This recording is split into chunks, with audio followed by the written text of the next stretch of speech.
home. We are WNST. Tassel, Baltimore. Baltimore Positive. We're positively into a beautiful Memorial Day-ish kind of week. Preakness, all this stuff going on around here. We even have a Ravens schedule for traveling. And I've been doing my homework for springtime as well. With Maryland Crab Cake Tours back out on the road, I have not put the official schedule out, so this is sort of breaking news to some degree. But we're going to be doing the show at Cooper's North in early June. We're going to be at State Fair on the 6th. We are going to be at Coco's on the 12th. We're going to be at Costas on the 20th before the Orioles beat the Yankees at Yankee Stadium. We're going to be at Pappas in Parkville on the 25th of June. And then we're back at Faithley's on the 28th of June for Oriole baseball. It's all brought to you by the Maryland Lottery. Our friends give us these Pac-Man scratch-offs to give away. Also, Liberty Pure Solutions, where my water is clean, and Jiffy Lube Multicare, back with us for a summer where we remind you to get your oil changed, do all the good things there to keep the motor running. The motor of the Maryland Lottery always running. And look, Preakness, fun, springtime, Orioles. What do you got for me, John Martin? I hear we have winners here in the state of Maryland. We have winners all over the state of Maryland. Hello to you and it's easy for me to say hello to you and your fans, Nestor. I know they're out there listening. All of them. I heard you just give a little, casual reference to the schedule. Have you happened to look at the end of that schedule? No. What happens at 4th of July? What happens? We're talking 4th of July. I'm talking about the Ravens schedule. Ravens schedule. Oh, I thought you were talking about my Crab Cake Tour schedule. You got me all confused. Yep. I see what happens at the end of the schedules. We have to play a lot of football games. Yes, at but Christmas time. There can only be one end of the schedule, Nestor. Don't make me do a segment like this with you, like I did with Luke the other day, about what all the possibilities might be by the end. You just better hope your quarterback. You know what I'm saying? Like, there's real mystery about the Cleveland Browns quarterback situation, as there is for the Pittsburgh Steelers situation. I fear the kid down at Cincinnati. Don't tell him anybody that. That's, he's sort of the apple of my eye to some degree. We have time. We have months between now and then. Let's not worry about that. See, you're screwing me all up because we got Preakness. We have important lottery issues. We have home run riches. The Orioles are in first place. They're really good. Adley Rutschman hits lots of home runs and gives lots of your money away. Well, let's start there. Let's start with home run riches because let's do that. So you want to get off the Browns already after you started? No. I'm just saying it's the middle of May. We have ample opportunity to refresh that conversation, but it is the middle of May, and we so far have awarded $61,500 in home run riches to a variety of lucky fans who win the contestant of the game by entering their home run riches ticket. And we select those on a monthly basis for the upcoming games. And if you happen to be the winner selected, you get $500 just for being selected contestant of the game. And then $500 for every home run hit by the O's during that game. And should they have the bags juiced loaded, $5,000 for a grand slam. We've had 2 of those so far, both of them pretty memorable. But looking for I'll say this, that Rutschman homer last week, against the Blues, because you're watching that game, they're not hitting the ball. They're not knocking in runs. I mean, there's runners in scoring position everywhere. All these failures. There's umpire failures. There's missed tags. All this. We're losing, not hitting the ball, not hitting home runs. If you're the contestant of the game, you're like, this stinks. This isn't home run riches. How about just a home run? Yes. And then it's a game-winning walk-off. Who would have thought it? Pop fly. Didn't even hit it square, according to all the analytics. It was a fly ball. It was a fly ball. Let's call it what it is. It was not a Titanic blast. It was a fly ball. Maybe had a little help, but I'm not going to go there. I was at the Jeffrey Mayer game, and it's a part of my 25th anniversary. Yes, of it, as it should be. How crazy is it? 28 years ago now, right? Yeah. Like that's the hardest part for you. We say Jeffrey Mayer, it's just sort of like that's a baseball name, the guy, but it was aided. I mean, but hey, either way, John Martin's got to go back into the vault and find the $500 to pay it off. We pay it off. You know who's counting on this big weekend series coming up here? Kathy Nixon in Fort Washington is up on the first game of the Mariners series. Patricia Morgan on deck from Brooklyn Park for the second game of the Mariners. You've watched a lot of baseball, haven't you? And Melissa Barrett, also from Brooklyn Park, in the hole, as they say in sports.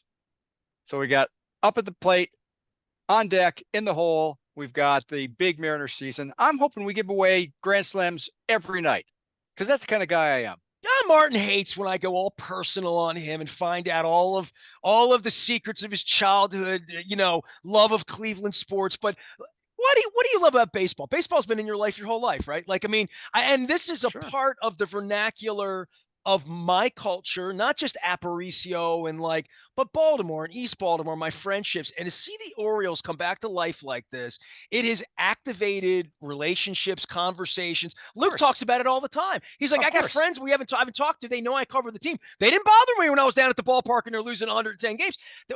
What was your love of baseball? Because you do speak of the game as like a real fan. You mean you know what a can of corn is, you know what's up, It's my fondest memory, and I know you've got anyone who watches baseball has an initial memory, right? And back in the days of Memorial Stadium in Baltimore and Municipal Stadium in Cleveland, was walking up the old ramp from the concourse up to the second deck to our seats in left field. And the first time you come up the ramp and the vista opens for you and you see how green the grass is and you see the enormity of the ballpark and you're 7 years old, 6 years old, whatever age it is. And you look and you see players that you've only seen on television now in person, and the smells, the sounds, the sights, all of that. Those are things that are indelible. Those things never go the away. echo underneath of Oh, both of those stadia. I mean, I sat and watched baseball, football in both of those places, a lot more Memorial. But I would remind you, I was there that one day the Broncos. We're not going yeah, to talk about whatever, that. We're not going to whatever. talk about that. But I was there that day, and the roar and the sound, especially your stadium, because it was bigger. It had the Oh, same. it was Memorial Stadium's huge. roar was a little louder because it was more concrete. Yours had those girders that held it up. Poor Art Modell. And it was just so much Yeah. more open. It was just such a giant cavernous building, but that sound can't be replicated. No. The smell can't be replicated, the feeling. And I kidded a guy last month. We played Oakland and the whole situation with Oakland baseball in that stadium. That's the last stadium I go in where when I'm in it and I'm walking around, it's built like Memorial Stadium. The concrete when you're underneath, the men's rooms when you go in, the alcoves, the concession stand, every part of it, the ramps, it's just like Memorial Stadium. It smells like Memorial Stadium, literally. Yeah. And um and it's going to, that you can't replicate that. And I would agree with that. And I think for Camden Yards and for whatever this next thing is, this is the beginning of something really special, I think, for baseball fans here. And I do hope they can grow it and make it awesome that 50 years from now, two old codgers like you and I are talking about it, and they're talking about watching that Adley Rutschman ball get aided that cost you $500. So John Martin Yeah. is here. Yeah. He is the executive director of all things Mar. You said that eloquently about your love of baseball, right? Like, Well, that's a what beautiful you sound thing. surprised. Not You at sound surprised. all. No, Hey, I mean, who was your you, first guy? What was your first team with I almost said the I word with the well, Cleveland it was the baseball Indians franchise? then. Yeah. Okay. What do you mean the first? I mean, there were guys. There was Tito Francona, not to be confused with his son Terry Francona. Tito Okay. Francona, Rocky Colavito, Fred Whitfield, Sam McDowell. I mean, these are guys. Ray Fosse before he got the unfortunate collision that ruined his career. You've got these are names that I'll Max Alvis, Larry Brown, Daddy Wags, Leon Wagner, Vic Davalillo, who just passed away, God rest his soul. Oh, Vic Uh, Davalillo passed away. Really? oh yeah, a couple months ago. That A is couple months baseball. I ago. mean, you're Yeah, mentioning these are all familiar to me. I'll just say this before we get back to scratch offs and crab cakes and all that. sure. Sudden Sam McDowell, one of my partners and one of the really good people in my life, Tom Cap, grew up loving baseball. It's our relationship over 40 years. He was my health professor at Dundalk Community College. He's in the video as well. And the Indians were his team in the 60s, and he loved Sudden Sam McDowell. Like, that was his guy. And the funniest thing, because this thing listens, I know you know this. I literally 48 hours ago, all these old baseball pictures are showing up. It sort of knows I like old uniforms and every Charlie Finley old flashy A's and Nolan Ryan. Like, it knows I like collect jerseys and stuff. So it just finds me. But like the Ray Fosse collision in '73 and all that. But Sudden Sam McDowell showed up on my timeline. And I don't know who took the picture. It was 1968 at Memorial Stadium in the windup, right? And the stands were completely empty. There were like Hmm. 10 people in the box seats in 1968, 60, wherever it Yeah. was. And to see how far we've come with Oh yeah. baseball, like when I see that, I see when you love baseball and I love baseball, not everybody loved baseball. Summer 79, Oriole Magic, it went from really nobody being there to like by the end of the summer, they had Hmm. captured the imagination of the city in the way cardiac kids in your town are like, I remember coming in and strocking around the clock back in the day in Hmm. Cleveland. John, for you with sports and where we are, anything on sports wagering updates, news, other than we're getting a lot of stories. People need to take it slow, and I'm always sort of leading my sports wagering with have a good time with it, but it's out there and it's in front of people every night, especially on the baseball side, and we're baseball people. It is kind of a slow period of time, although I will tease you that we have potentially some new entrants into the sports book lineup that'll hopefully make their way. Again, at this point, the market is pretty well established. So these are people that are going to come in and be challenged a little bit to carve out their niche, but we wish them well nonetheless. So we'll have a handful of new entrants between now and let's say midsummer. I think people just kind of getting ready for the next football season to see if they can stake a claim and get into the action. But overall, things are relatively quiet. I mean, the big news in sports wagering, as you're well aware, yeah, it happens to do unfortunately with integrity. And again, if nothing else, we sell integrity across the board, whether it's a lottery ticket and the drawings are on the up and up, to coin a phrase, whether it's casino wagering, whether it's sports wagering. Once you start to tremble on the integrity side, man, the thing can fall down pretty quickly. And when you have players and people linked to players involved, Well, it also and it, speaks to bad umpiring, bad officiating. We're just at a absolutely different point now with everything's with magnified. absolutely, and every sport, every pass interference call moves billions of dollars. Like it's amazing, and for it to be on the up and up, that's all the more reason why. I talk about this 24 hours a day. These leagues have now gotten into this, and they are now the judge and jury as to who wins bets.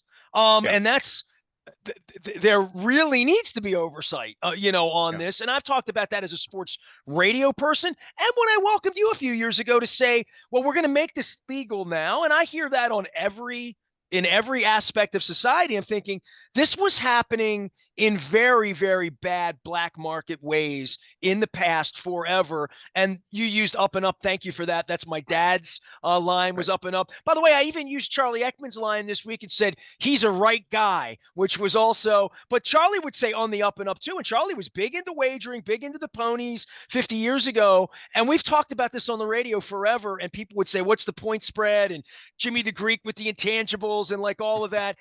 This is now there. And I think for every sports fan in my audience, people that play games, we really do want things on the up and up. We've all felt cheated in life or felt like something was unfair. We certainly don't want to feel that way when we wager, and people love to wager. We talk about it all the time, but they want it on People the do. up and up. Yeah. People do, and in my role as regulator, our role as regulator, which I don't take lightly, and we treat every instance extremely seriously. There's again some noise in the marketplace. We took a little bit of, I don't want to say heat, but a little shined light on us. We were very early adopters of the prohibition on college athlete proposition bets, um, because of the inherent, we believe, the inherent harm it may do for young student athletes, putting them in really terrible positions. They miss a foul shot, and then they're in class the next day with somebody who was upside down on a bet, and now you've got Or very, worse. It doesn't even have to be yeah, somebody in right, class. Let's be honest, right, right? right, exactly, right. And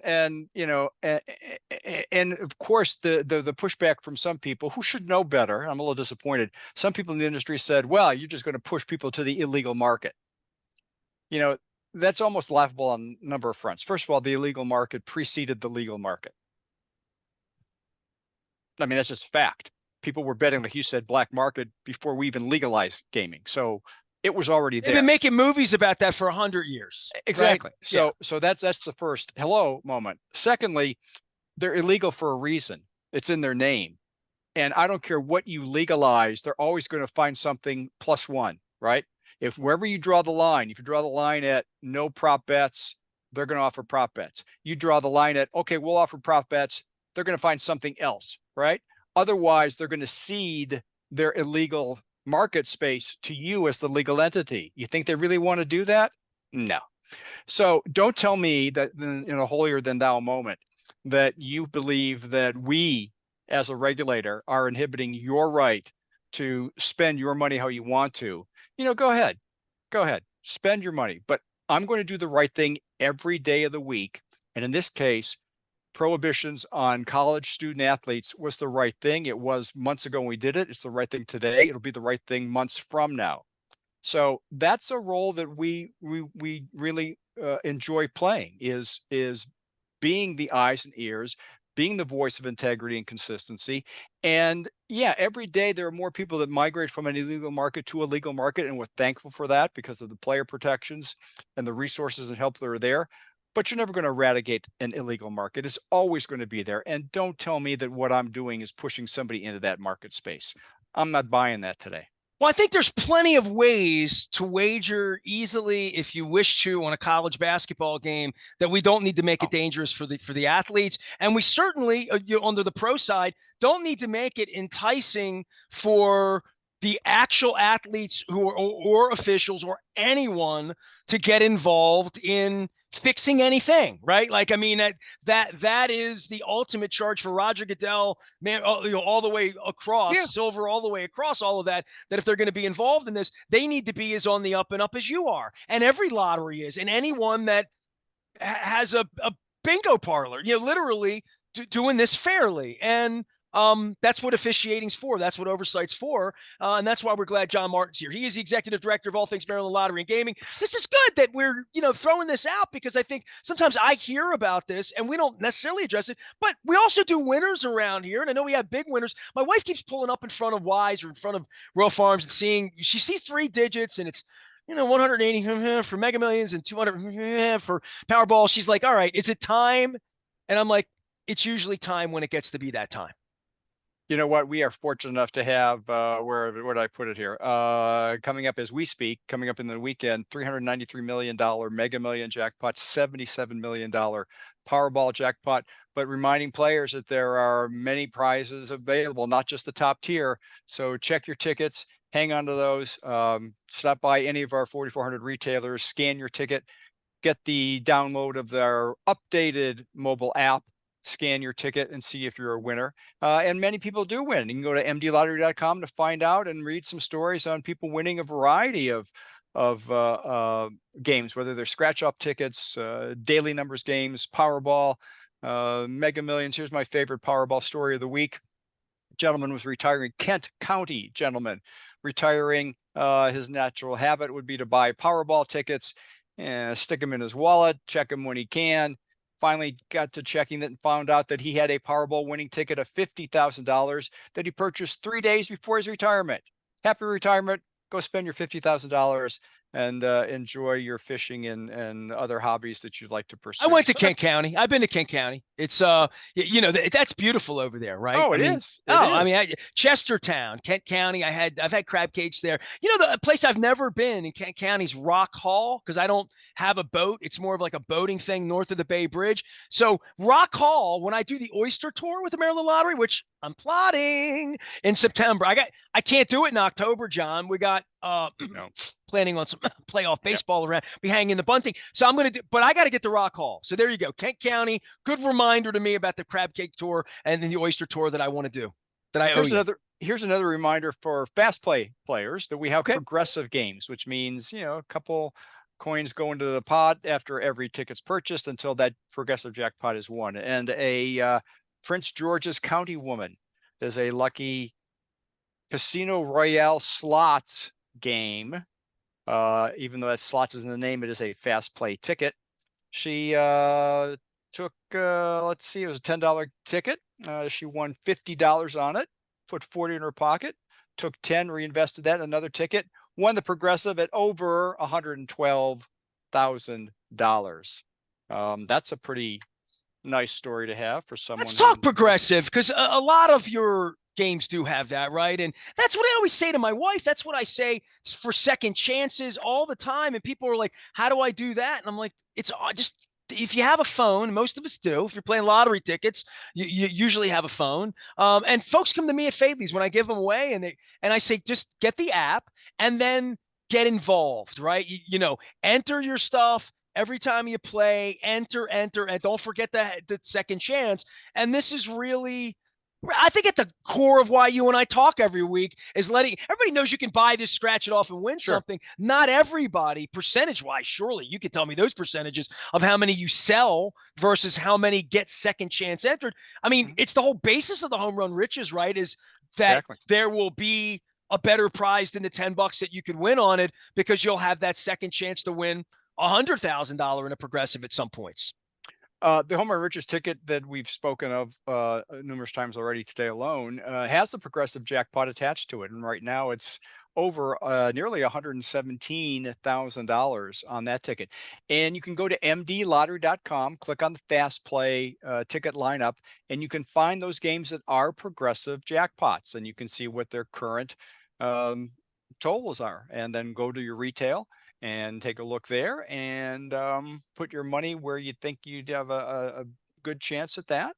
Enjoy it, play responsibly when you do, and who knows, you might be fortunate enough to win one of these progressive jackpots. Yeah, I've been lousy at promoting home run riches for you because, like, the whole idea is to get your name drawn out of the hat so you get to run around and maybe Rutschman hits a grand slam and you win 5 grand, which isn't bad. It's nice. It's good. I feel maybe they hit 4 home runs that night. You win 6 grand, 7 grand, 8 grand. But the idea is to win the 117 grand, right? Like, I don't say that enough. Well, that's a nice side benefit. Here's a fun story. Did they say my name on TV if I win that? I don't know. I mean, Well, but that's the big that's a whole banana, nother right? that's a whole nother episode on the uh Aparicio bandwagon. I don't know what they'll do if that happens. I'm But here's ineligible. You know this. Come on. here's some fun with our bonus bingo times 20 scratch off game. Again, go to mdlottery.com to read these stories. But I just had to share this last one with you. Prince George's County resident who always plays $5 games. That's his jam, $5 games. Until he's standing in a store when he looks over at the vending machine and is drawn to it He had a magically by, feeling. He had a feeling. He had yes, that yes, had a feeling, right? feeling, drawn to a $10 game. Um, Actually, this one is a $20 bingo game. So he scratches it, wins a second tier prize of only $50,000. And he's going to take that money now from home improvements, going to fund some home improvements, which involve renovating a bathroom and improving his driveway. And I hope those are two separate projects. That's all I'm going to say about that. Well, they're both very important as a guy who's They flooded and a are. guy who's had septic. Yeah, my question to him: does he go back to $5 games now, or does he? You know what I mean? Does he mix in a $20 game every now and again? Because he Yeah, probably, yeah. the $5 games were fun, but this is different. 50 grand's different. It is. It is. You'll be a changed person. Actually, I just realized I conflated two stories together. But you know what? I had to get to the bathroom driveway thing, so that was my error in running Everybody's got to through have that. a punchline. Listen, I've Yeah. heard bad jokes all week. I was at the Alibi breakfast, and Oh, D. Wayne Lucas came in with just written material oh to no. crush Kenny McPeak. He was, it was, This if wasn't the Brady roast, was it? I was gonna say it wasn't quite the Tom Brady roast because the kids Wow. and the wife weren't involved in this, but it definitely was roasty. It got a little Yeah. toasty and roasty in the clubhouse over at Pimlico.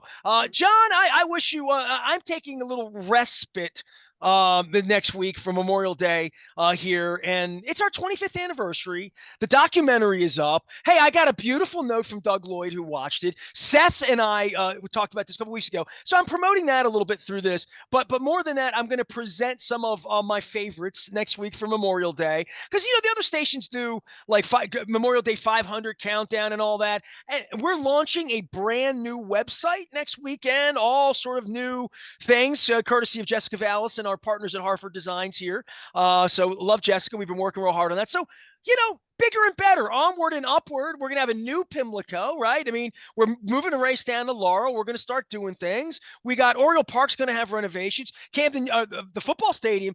This is a beautiful, we're going into something here. We got a first place baseball team. We're going into something here. We are. And far be it for me not to try to hitch our wagon to this, but those renovations brought to you by the Maryland Lottery. Shh. We'll talk about that 2 weeks from now. How about that? Yeah, we can do that. All right. I'll be nice to you. I'll try anyway. I hope you have a beautiful Memorial Day holiday. I hope that, same to you. Mix a crab cake in, you Midwestern types with the cheeseburgers and the hamburger, whatever you're putting on the grill, whatever you're doing. Mix in something local, get some crab chips or something like that. Yeah. John Martin is the executive director of the Maryland Lottery. He endorses me each and every week on behalf of the Maryland Lottery, where I bring out things like these Pac-Man scratch-offs. I have the most fun pictures of me with winners down at Fadley's. I have to send this over to Roz. Last week, we gave a few out, and people started winning, and when I give them out, I'm like, come on, take a picture if you win. And they come over, they're like, I'm ready for my picture. And they do these fun things, and they win $2 or $5. We have a good time, and they use their scan. All of it brought to you by the Maryland Lottery. So I got the dates out. Costas, Coco's, Cooper's, Fadley's. I don't leave it. Pappas in Parkville, State Fair in Catonsville, all during the month of June. Lots of conversations. Election's over now, at least for the primaries. Baseball's in, and we got a really nice summer here where I just think there's a lot of great things to talk about in Baltimore. That's what we're going to be doing around here. I am Nestor. We are WNST, AM 1570, Towson, Baltimore, and we never stop talking 25th anniversary and Baltimore positive. Stay with us.